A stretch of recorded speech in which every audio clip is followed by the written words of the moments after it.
And we're live. Welcome back to the Scar Nation, episode 3 of the Scar Nation podcast with David Riggins. This is going to be a good one. Hold on. Here we go. We're going to get started right here in a second, guys. Shit. Go ahead and introduce yourself, David. How you been? Man, I'm doing great. My name is David Riggins. I'm from a little small town in Caswell County, North Carolina, and basically, my deal is that I try to show people that, man, it don't matter how deep you go into addiction, so long as you still got breath in your lungs, you can become a productive member of society. Yes, That's sir. what it's all about, man. Yes, sir. Good morning, Tyler, man. Thank you for being here. All right, so let me just break down a little what we did last time. And so David has been on the podcast before, about a year ago, right, David? It was August 27th, so it was about Okay, so seven months ago. yeah, 7-8 months ago. And he told us about how he had lost his leg to due to a fentanyl addiction, and how he pretty much turned his life around and started. Well, he said he was going to start doing the content and get his name out there, and he definitely has done that, bro. So go ahead and tell us about the leg amputation and all that, David. All right. Basically, what happened is well, I'll start it like this right here. I was a soldier in the Army. I joined the Army 9/11. I was a senior in high school. They put that drive in the, hey, man, we all had that pride come in. We wanted to go fight for our country. Yes. I ended up going to the Army. I got hurt. I got medically discharged. I'm a service-connected veteran. They discharged me from the medically discharged me from the military with a huge narcotic prescription. Snowballs over the next 20 years. I actually turned from being a soldier in the Army to a homeless IV addict. The trajectory of my life changed so much when those opiates came in and took over. On December 20th, 2022, I actually got so intoxicated on illicit fentanyl, I laid there for 6 hours while a space heater burnt my leg so bad that they had to amputate it. That right there happened to me. Yeah, man, that's crazy. I actually spent 56 days in ICU, went through 6 surgeries, walked out or rolled out with a below the knee amputation. On February the 8th, 2023, I left the hospital. On Over the next few months, the fibula bone actually became exposed, sticking out of the end of my stump. I started getting bone infections and stuff.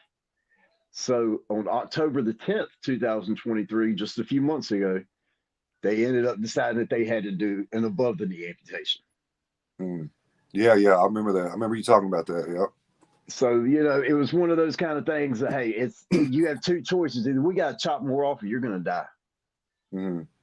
So, but the fear came in of, hey, I cannot sit there and reintroduce, because we all know at the end of the day, that demon is still inside of us. Mm-hmm. If you feed it, it will reawaken. So I told myself, gave myself a personal challenge. I said, you know what? You're going to do this thing without pain medication. Yeah. What was that like, man? Yeah. So basically, what David's saying is, he refused opioid narcotics to deal with his pain during this surgery he just had, which I think that's awesome. And I really wanted to ask you about that. What was that like? How much pain did you really go through? And did you ever crave the opioids? Did you ever like almost break and want to take them, or just how was that experience? Man, see, on October the 10th, 2023, I went in for the above the knee amputation surgery. I had told them that I did not want opiates. When I came out of the anesthesia post surgery, I was beginning to go into shock. My blood pressure hit 240 over 180. My entire body was just vibrating like that. They told me I had no choice. They said they wanted to give me a 4 milligram shot of Dilaudid, and I tried to fight them. I said no. They said, if we don't give it to you, you're gonna die. I said, but if you do give it to me, I'm gonna die. Dedication. Finally, I agreed to a 0.5 milligram shot of Dilaudid.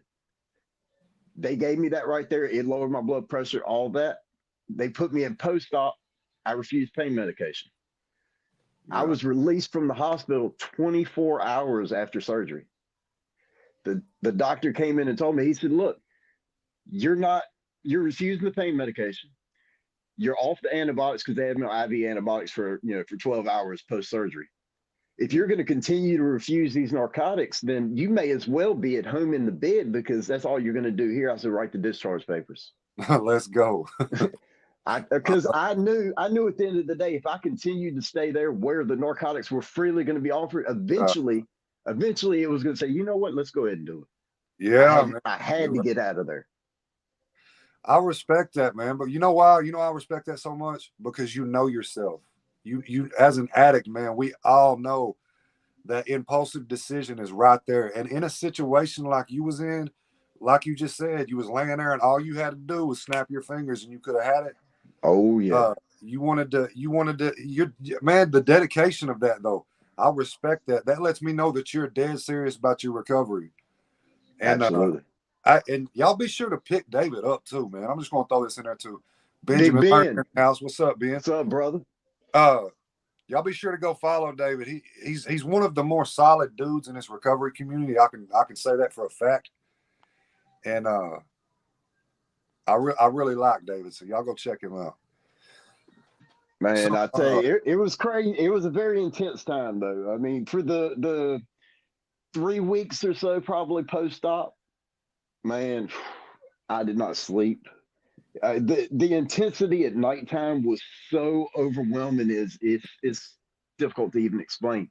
But I knew that if I had a weak moment and I accepted anything, I knew what that would snowball to. right. I had no choice but to sit there and fight it, man. But you know what? I'm glad I did. I am so glad I did. Yeah. You know, that's what I always tell people, man. In the moment, you know, to get these rewards, man, it's always uncomfortable in the moment. But later on is when you get the reward. And as addicts, man, it's really hard for us to think like that. I know it is me. It's hard for me to because I'm impulsive. I want that Yeah. instant reward. Instant gratification. Instant gratification. I want that.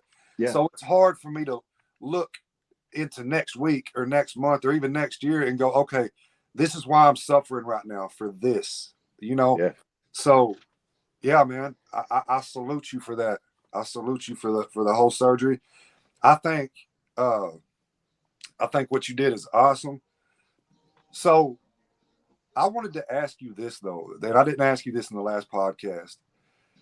How did it make you feel to lose your leg? How has life been without your leg? Like, how did that make you feel? Obviously, it hit you to the point where you got clean. So, Yeah. how has life been, and how did that make you feel knowing that your leg was gone and you would never be able to have your leg again? Well, that's the funny thing.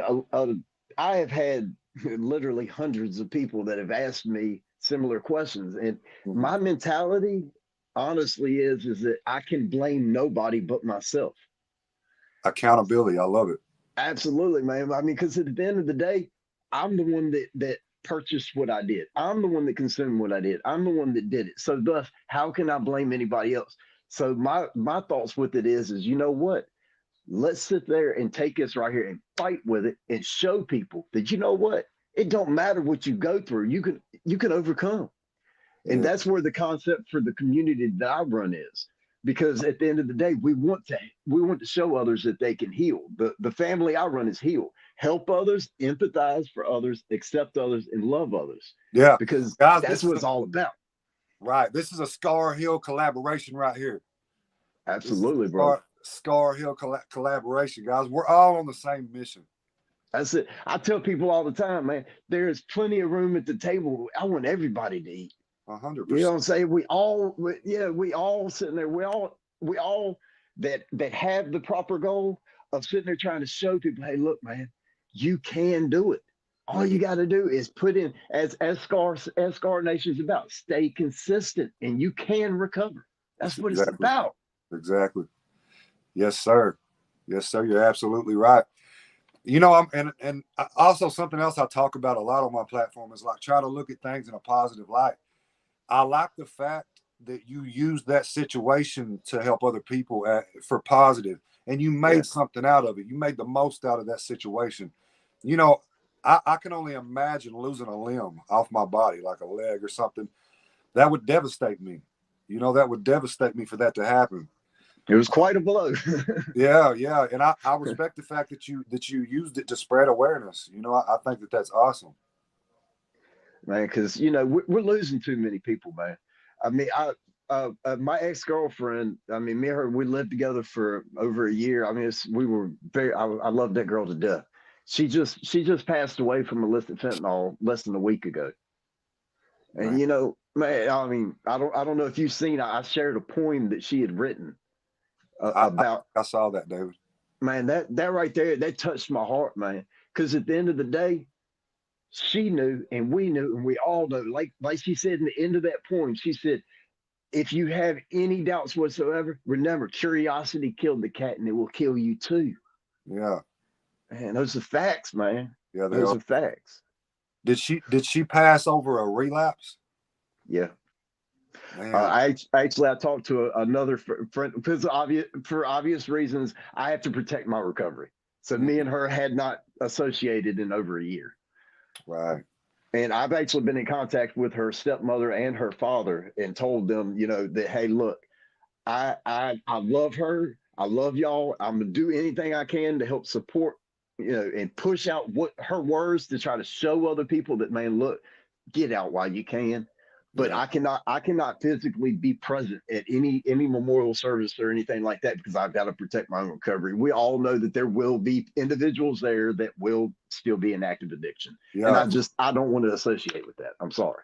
Yeah. I'm sorry that I'm not sorry. You know what I mean? Right. No, I understand. I'm the same way. I'm the same way. I'm Well, very they unapologetic. they understand too. I mean, they completely understood my reasoning for it and respected it. I'm very unapologetic. When it comes to my recovery, I'll tell you in a second. I don't want to be around you. You know Yeah. what I'm saying? Like if you're in, I've got love for you. You know, we can love each Oh other. yeah. I But love you from a distance. yeah, yeah, Yeah. yeah, for sure. Facts. Facts. You know, but at the end of the day, but as I told them, I will continue to sit there and spread that right there because the words of that poem, dude, that's that same as Benjamin that's in here. That new song, "Price of Addiction," that you and Matt Keegan did. Yeah, yeah, Same thing, man. I felt myself in every word of that. I can picture me being in that dark alley doing exactly that. My mother standing over my casket. I can see it. You know what yeah. I'm saying? Shout out to Benjamin Lerner and Matt Keegan for the Price of Addiction, guys. If you haven't heard that song, go Mm, check it out by Matt Keegan and Benjamin Lerner. Price of Addiction. that Go one check right that there. song. That's the real deal right there for real. Yeah, yeah, for Yeah. sure, man. So let's get into what you've been doing out here to spread awareness. I know you had like a skydiving. You've been skydiving, right? Yes, yes. On March the 3rd, we held the first annual Heal Community Overdose Skydiving event. What I did is I had my community submit pictures of loved ones that they had lost.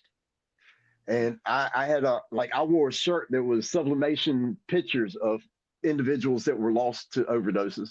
And we took about 35 people up in the air with us. And we took them on one last hurrah, man, to sit there and spread awareness. Look, just because they were lost, Mm-hmm. that was not a waste because we are going to use their tragedy to try to Mm-hmm. show other people, man, that you are loved and you are remembered. Yeah, man. I think that's awesome. I think that's awesome, man. I wanna It was I, beautiful. I wanna start doing boots on the ground stuff so bad. I can't even stand it, man. I'm getting the following built up. Once I get my driving privileges and situation figured out, I'm gonna be doing speaking events everywhere, man. Absolutely. I can't wait, But I gotta, Um, a good saying that I like to stick by is you can't heal other people until you heal yourself. So I'm in the healing myself stage still, and then I'm gonna be out healing other people, and I'm already doing it through social media, and you are yeah. too, David. That's what makes what we do. And Benjamin Lerner and Matt Keegan, everybody that makes recovery content, man, shout out to y'all because you Um, may not know it, you may not really realize how many lives you're actually changing. Facts. Just by putting your experience out. This podcast right here, just by David telling his story of how he, overcame and lost his leg and looked at it in a positive light, that somebody's going to watch this live, I guarantee it, and get inspiration out of that. That's the whole point behind it all, is to show people, like we were saying before, to show people, so long as you still got breath in your lungs, you can still become a productive member of society. Absolutely. I got that quote from my brother Jimmy McGill. Yeah, Jimmy's. Yeah, I mean, Jimmy put that out there, dudes. You know what? That's the one right there, because it's the truth. Which the Raymond Hill that's in here right now, on May 18th, we're going to be in Waverly, Tennessee, doing another overdose skydiving event. Yeah, you know what? I would love to come to that. I'll just have to figure that one out. I'll get back with y'all on that for sure. If it's any way possible I can do it, I'll definitely be there. Yeah. Raymond runs Warriors in Recovery, and he's invited me to come down and jump with them, like I said, on May 18th. Yeah, and either way, man, if y'all can swing through, the Nashville area, we can make content together. We can collab in person. Oh yeah. I'll definitely plan on it. Yeah, for sure, man. We can definitely do that. But I mean, that's what it's all about, is sitting there getting it out there. See, all right, here's one for you. All right, I live in Caswell County, North Carolina. Our county sheriff is Sheriff Tony Durden. Man, this man 20 years ago investigated me when I was dealing. Okay, just being honest. This man actually, me and him went to church. I've got videos on my TikTok of me and my county sheriff in church together. Him standing up in front of the congregation telling them, I've known this man for 20 years. I know what he went through. I know where he's at. Trust me when I tell you, listen to what he's saying. He knows what he's talking about. And then I got up and gave my testimony to the church. Dude, do you know the mentality, like that, like how powerful of a feeling that right there was when you sit in a small town? The county sheriff's the strongest, most powerful person there is. I mean, it is what it is. Sure. And for a man like that right there to sit there and tell individuals, look, listen to him. He actually knows what he's saying. And I believe in this man. Dude, oh my goodness. That's a heartwarmer right there. You feel me? That's what that is. Absolutely, man. Yeah. Yeah, definitely, man. There's nothing like turning your life around. There's the feeling that you get, the dignity that you find in yourself, the confidence that you gain. It all kind of just comes together, and it takes time to get to that point, but you definitely can get to that point. And turning your life around and truly sticking to your goals and your recovery is the way to do it. Yeah. If you're out there and you don't think you can ever find happiness again without the substances, think again, because I thought the same way. I thought that's a lie we tell ourselves. Yeah, it's a lie. It's actually on, like I said, October the 10th, I had the surgery when they cut the leg off the last time. On October the 13th, I made a video where I sat there and I was letting people know that, everything. And I told them, I said, listen, if you were sitting out there right now and you're believing that you have to have that crutch to be able to continue to walk, trust me when I tell you, you are a warrior. All you got to do is do, as Scar Nation says, stay consistent and you can recover. Fight, man. That's all you got to do. Yeah. You'd be amazed what you can do. You'd be amazed how strong you are if you just put in the time and the effort and the energy to do it. Yeah. Yeah. You don't get the reward without the work. And that's with anything in life. Yeah, absolutely. Yeah. You don't get the reward without the work. But once you put that work in and you get the reward, I promise you, you will not regret doing it. An addict in recovery, honest to be, is one of the hardest working individuals that you will ever find. Because you think of that. How many times did you wake up in the morning with nothing? You wake up in the morning, you already sick, but you figured out a way to hustle and grind and cop that stuff through the day. Every time. So what's the difference? You put in all that energy to use, take that same mentality and apply it to your life in recovery. Man, you'd be amazed where you can go. The sky's the limit. Absolutely. Absolutely. Yeah, for sure. Yeah. And I often use that as if you can figure out a way to get that same drive and put it towards getting to your goals, like you did, waking up in the morning and getting that fix. I'm Mm-hmm. damn, dude. There's no, and I try to live by that. I try to put that Same work, here. Same here. stay consistent, and stay consistent and recover, and it's paying off big time. A year ago, I was not in the position I am now. It was, but staying consistent, living by my motto, staying consistent and recovering, Yes. opened doors for me that I never really even thought possible. So, yeah, I tell people, man, we put 100% energy into using every day. Take that same 100% of energy and focus it on getting better and helping others.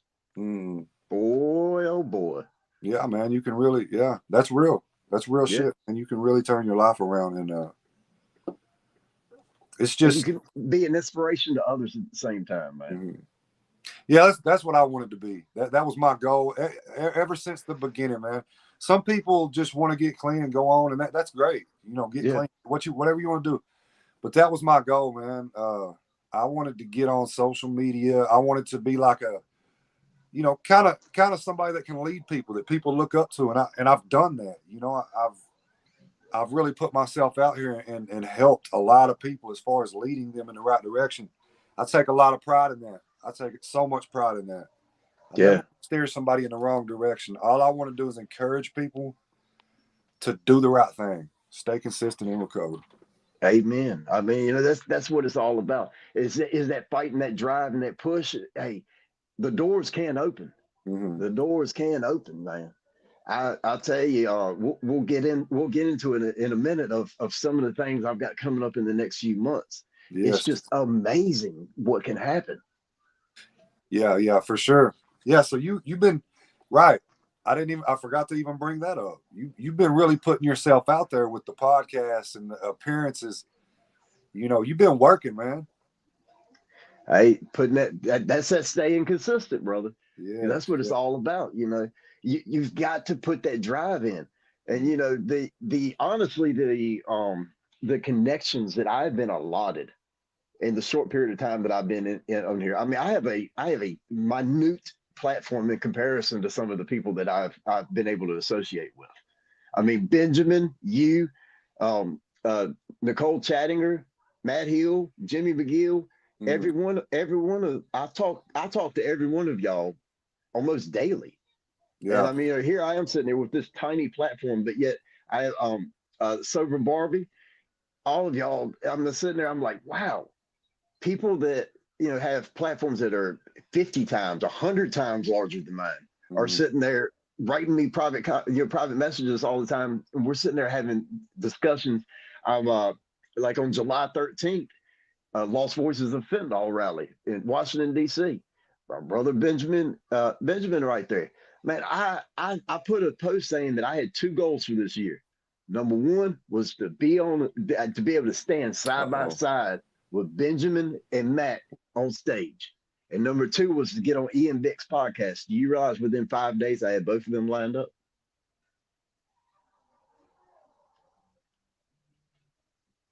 You freeze? Oh. Okay. All right. I don't know what happened there, man. Somebody lost connection or something. I saw you froze up there for a second. Yeah. But go ahead. What was you saying? What I was saying was I put a post on saying, yeah, amen, brother. I put a post on saying that I had two goals for 2024. Number one was to be able to stand on stage with Matt Keegan and Benjamin Lerner side by side, the three of us, and to get on Ian Vick's podcast. Within 5 days, I had both of them arranged. Yeah. July 13th, I'm gonna be able to sit there at Washington D.C. at the Washington Monument, Lost Voices of Fentanyl rally. I'm gonna be able to stand there and actually be side by side with my two brothers right there and speak in front of them. But do you realize the intensity that right there brings up in my mind? That hey, when you set a goal, guess what can happen? You can accomplish it. 100%. You can accomplish it. Palmer, you said Benjamin who? Benjamin Lerner that's in here right now is who I'm talking about. Benjamin Lerner, yeah, and then Matt Keegan.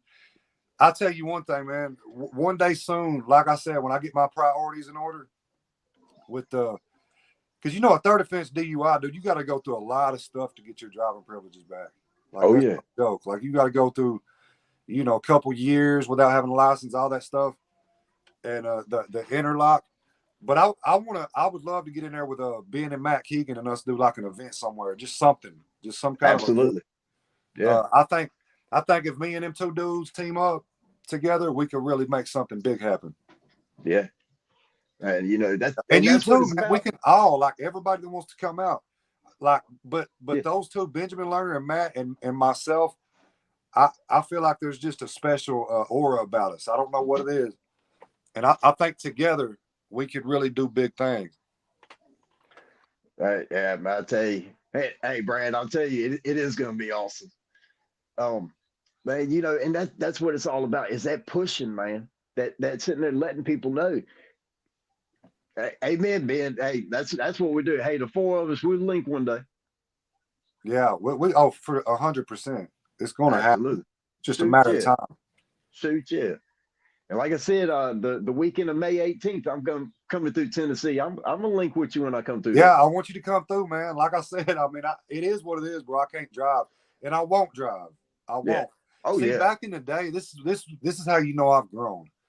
Back in the day, I would have went and got me a car. I'd have been driving without a license. I've been to jail so many times for driving on revoke, because this wasn't the first time I lost my license.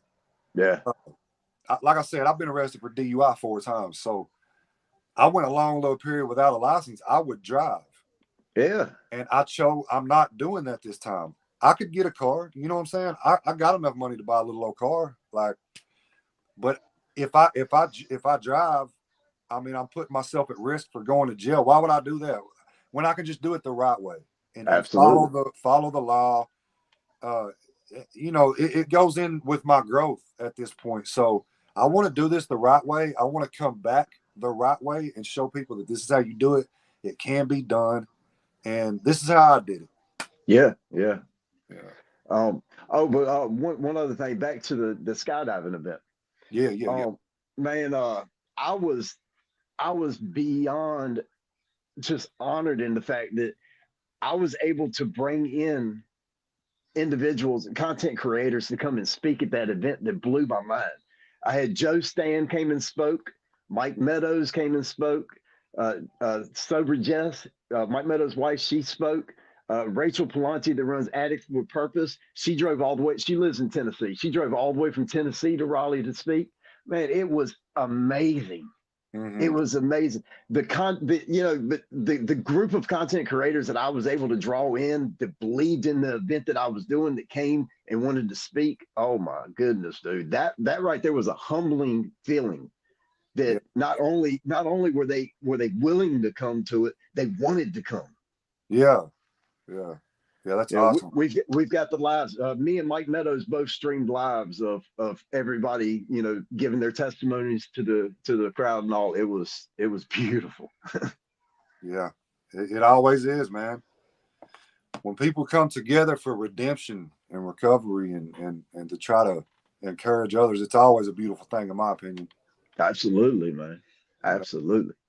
And I'm gonna tell you, I said something the other day about the fact. See, the skydiving event we did this week, it just popped in my head, and I was like, you know what? I'd like to go skydive. Yeah. I put a post on saying, look, I may have lost my leg, but I ain't lost my balls. Who wants to jump with me? And that's like that, and that's all it was, right? And Melissa Williams, we call her Mima. Mm-hmm. She wrote me a message, and she said, will you do me a favor? Her daughter passed a few years ago. She said, if I send you a picture of my daughter, will you take her with you in the air? And it clicked. I said, that's what this is about. And so that's when I put out there, and it's like, look, y'all send me pictures of your loved ones, and we will take them. That's how all that happened, was because Mima asked me to take her daughter on the skydive with us. Wow. So she planted that seed. Oh boy, did she. And it grew to a tree right quick. Yeah, that's great, man. That's awesome. Full fruition from the time the thought came to my mind till we did the jump was 2 weeks. Yeah, you put things together fast, don't you? You get on it. Hey, that's it. That's it, putting that work in, man. Yeah, I love it, man. I love it. Yeah. You've definitely shown your consistency out here, and your work ethic, and You know, I see you. I see you around. You've made a lot of connections, and you really out here in this recovery community, putting that work in. So I just want everybody else to realize that too, man. Like if you haven't seen David or you're new to him, I'm a co-sign for this guy. He's a real one. He's one of the realest ones out here. Appreciate you. Yeah. But that's what we do. We sit there and we look and we push. But hey, let's push in a positive way. Let's lift each other. The way I look at it is the only way you should ever look down at somebody is if you're trying to pull them up. Right. Yeah, for sure. For sure. Yeah, I've never been big on putting out negative energy, man, and trying to bring somebody down. That don't help nobody. Absolutely, man. Absolutely. That don't help nobody. For sure. So what do you said you got some podcasts, some events coming up? Yeah. Actually tomorrow I'm doing Ashes to Awesome, which is Chuck, he lives in Thailand. Wow. I'm doing his tomorrow. I'm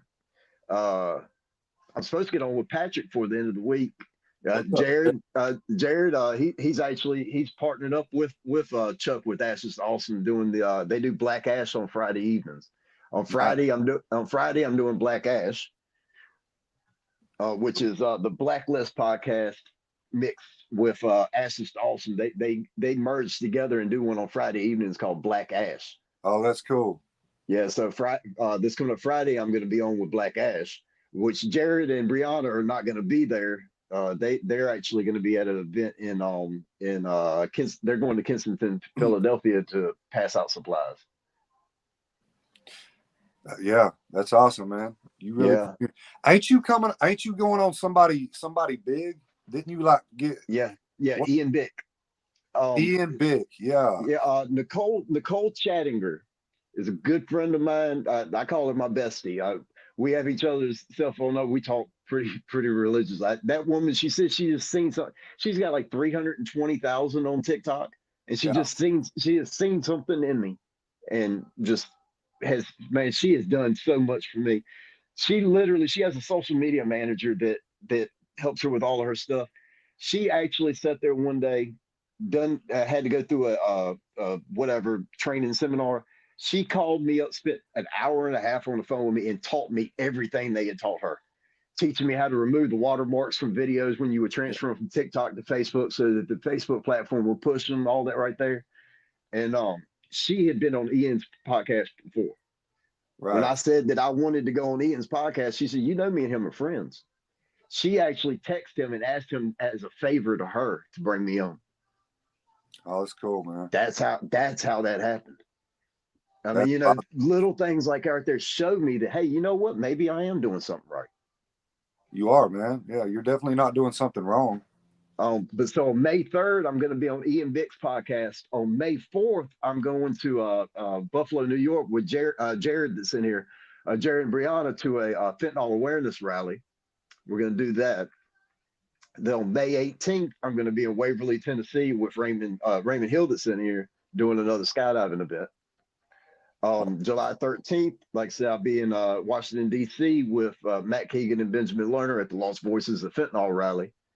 Man, I'm telling you, it's just, it's beautiful what's going on. Yeah. I appreciate you doing all that, man. I appreciate you doing that for the people. And one other thing, like I said, I run the community I run is called Heal. Mm-hmm. My website is www.heal-family.com. We've started a website up. We're starting. Patrick Lycon, our buddy in here, he drew up this right here for me. Yeah, shout out to Patrick, man. He's a real one. I see his consistency too. You can't miss him. Yeah, I mean, my old marketing teacher, she drew this one right here up for me. Oh, that's cool. I'm getting yours in the mail tomorrow, brother. Let's go. See, like these right here, you see how it's got the small heart there. Patrick did that for me, and we put the date on it, 3/2/24. This was that was the day we did the skydiving event. That's cool, dude. That's where these right here was shirts that we had for the rally. We had an unfortunate event. Literally the Saturday morning when we got to the rally, my sister plugged the press in that we used to make the shirts, and Mhm. the outlet that it got plugged into, there was something wrong with it. It burnt the press up. Wow. So we got to make 0 shirts. I spent my own personal money to do this entire thing. It was I ended up going $2,300 in the hole to make that event. Damn. Yeah, yeah. Oh, it hurt me. But you know what? At the end of the day, I'm a push. I'm a push because Yeah, I, for sure. yeah, I will spring back. Trust and believe that. I ended up coming home. I did pork barbecue and beef barbecue. You know, I served for everybody. I ended up coming home with over 100 pounds of barbecue left over. A good friend of mine, he actually runs a catering business. He had a big double smoker. He came out there and volunteered, did all the cooking for me and everything.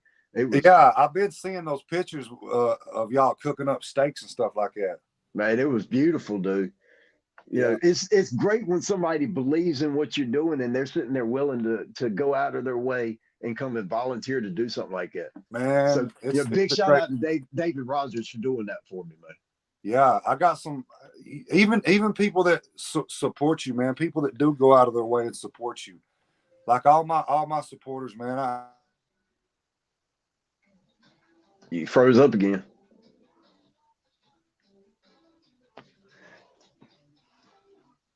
I don't know if y'all can still see me, but Josh is froze. Oh, there you go. You came Again, back. You froze up for a second there. yeah, there it went again. I don't know. I Uh, don't know if my connection's bad. I'm linked to Wi-Fi, but we're gonna uh, wrap it up here in a second, anyways, man. I was just wanting to give my supporters and a big shout out. People that really stand behind Scar Nation and support this movement because y'all really spring it forward for sure. Absolutely. And that's what it's all about. That is the community. You know, Yeah, that's what the platform that I've been working to try to build. You know, the hill. That's what it's about. Is sitting there getting together as a communal effort to show people that we can recover. And if you're not ready to, I'm still going to love you where you're at. yeah, for sure. Yeah, you got to meet people where they're at. I am an advocate for harm reduction. My mentality with it is different than some people's. I am not. My thought pattern is my desire is not for long term. My Right. my hope is to keep them alive long enough that they want recovery. You're right. I love Yeah, how you just said that because that's I'm what not a my big thought is. advocate for lifelong, uh, you know, medication assisted treatment either. I think it definitely has its place. But what you just said, keeping you alive long enough to where you will want recovery. And Yeah, I like there's that. no limit on how long that is for the individual. I'm not going to knock you if you've got to be on it for 20 years. Hey, it Right, kept right, you alive. I right. just want you to stay alive long enough that you see the other side of the tunnel. That you see the other side of it. That hey, this side right here is beautiful, man. Yeah, man. Yeah, for sure. You're absolutely right, dude. Matt definitely has its place, and you cannot deny that it saved thousands and thousands of lives. Absolutely. I'm a 1,000% advocate for MAT. Yeah. I'm an advocate for smoke therapy. I'm an advocate for whatever keeps you alive. Yes. How can I tell you how to do your recovery? How can I tell you how to live? Yeah, you can't. You can just show people how you do it and hope you encourage the right people. Absolutely. That's You know, really what it's all that's it. about. Like you can't get on here. I don't get on here and tell people, hey, this is what you need to do. I really just tell people this is what I do and this is what works for me. And Yeah.